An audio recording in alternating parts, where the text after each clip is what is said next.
Let's start with a myth we've all been fed since childhood. Work hard, and you'll be rewarded. But what if that's the biggest lie in modern economics? Think about it. How many people do you know who bust their backs 6 or 7 days a week and still can't take a real vacation without guilt or debt? I get messages from listeners every week. Mike, I work 60 hours and I still live paycheck to paycheck. What am I doing wrong? The answer is nothing. The system isn't built to reward effort anymore. It's built to extract it. Exactly, Mike. This idea that effort always leads to financial stability, it was true in a different economy. But we've moved into what I call the extraction era. Companies don't pay you more for loyalty or hard work. They pay as little as they can get away with. The metrics of value have changed. Productivity is up, but real wages are flatlining. That's not by accident. It's not that you're bad with money. It's that the rules of the game changed, and nobody sent you the memo. Here's a harsh truth. The more useful you are in a traditional job, the harder it becomes to break out of it. I know people who are indispensable to their companies. You know what that got them? Burnout, anxiety, no exit plan. Being useful becomes a trap because they'll never promote the one person who can't be replaced. That's right. They give you just enough, a raise here, a bonus there, to keep you tethered. But meanwhile, you're missing your kid's soccer game, you're skipping doctor appointments, you're just surviving. Being valuable in a system designed to drain you means your value is your cage.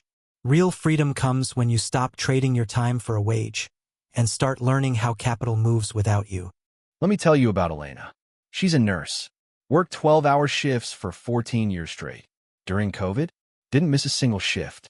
Saved lives. Made the hospital millions. But when she asked for time off to deal with her mom's funeral, denied. She's now dealing with depression and debt because her usefulness had an expiration date. And there are millions like her. We also got a letter from Jamal, a trucker. The man hasn't seen his daughter's birthday in 3 years. He finally took a break to be with family, and his company cut his route, cut his income in half. These aren't outliers, Mike. These are everyday stories in the modern workforce. It's not a glitch in the system. It is the system. So what do you do when your value becomes a prison? You start with awareness. You stop measuring success by how exhausted you are. Start tracking what skills are actually scalable.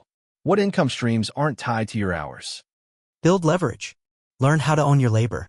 Whether it's a side hustle, a digital skill, or a small investment strategy, you need an exit.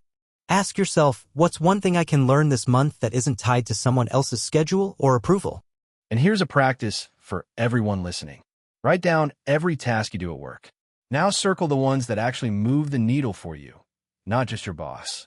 If that list is empty, you're not building a future. You're just maintaining someone else's empire. Here's your challenge.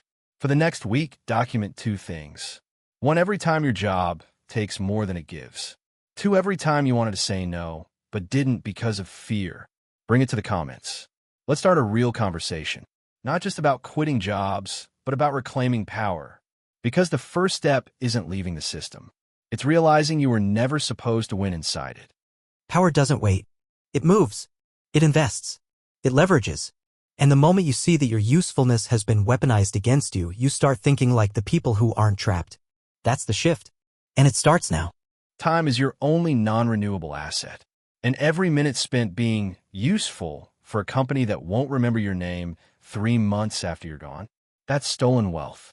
Not just financial, but personal, emotional, legacy level. So ask yourself this. What would my life look like if I stopped living on someone else's time clock? And remember, it's not rebellion to build something of your own. It's responsibility. Responsibility to your future, your health, your family, your dignity. You don't have to quit tomorrow, but you do have to wake up today. If this episode hit a nerve good, that means you're still alive, still aware, still able to fight back. In the next 24 hours, I want you to take one action that reclaims your time. One thing. Cancel an obligation that drains you. Spend an hour building a skill. Write the first page of your escape plan. And don't do it alone. Drop your story in the comments. What was your breaking point? When did you realize hard work wasn't going to save you? Let's turn this comments section into a field guide for freedom. And if you haven't already, subscribe, because our next episode is going to hit even harder. The child-free economy. Who's profiting from the collapse of the family? It's raw, it's real, and it explains why birth rates are falling, who's cheering for it, and what it means for your future.